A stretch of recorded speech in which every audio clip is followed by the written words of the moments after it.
So it's interesting to consider the relationship between the right to liberty and the right to respect for private and family life. Because I think from a family perspective, those that have a relative with dementia often just want the best for them. And going into a care home is the last resort, really, that all families try to avoid wherever possible, because I think everyone would agree that if someone can be supported to live at home, then that's often the best thing for them. But there does come a stage sometimes when that is not possible.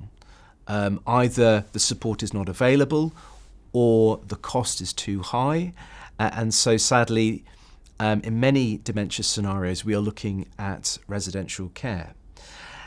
Now, the current scheme, the deprivation of liberty safeguards, safeguard obviously the person's liberty in residential care. There are independent assessors. We have a best interest assessor, we have a doctor that will go into the care home, see what's going on, read the care plans, read the assessments that are done, and there's a proper independent check on what's exactly going on.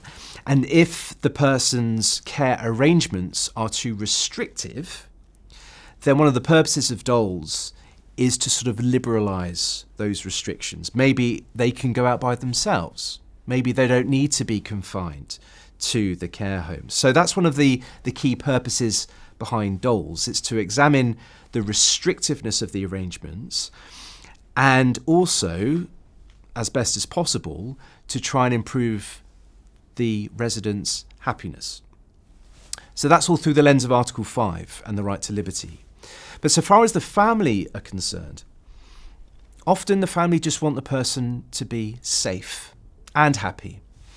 And so one of the problems we have with the law as it stands is the terminology.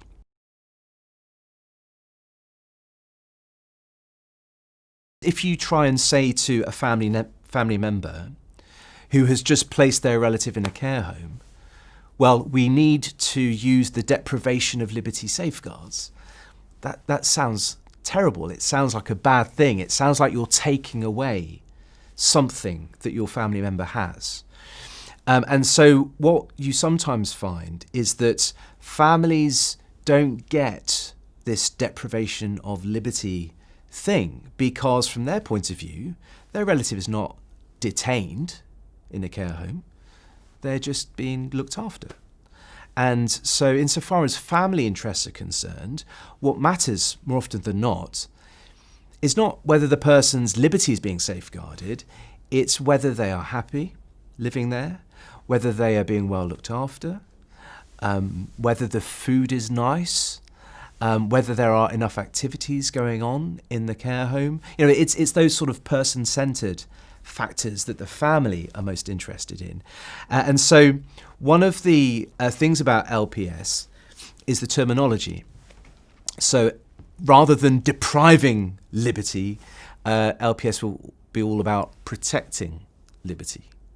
Rather than the person in the care home being described as a detained resident, they will be called a cared for person, because legal terminology has, it's a big factor when it comes to implementing the law and having what are sometimes pretty difficult conversations with family members.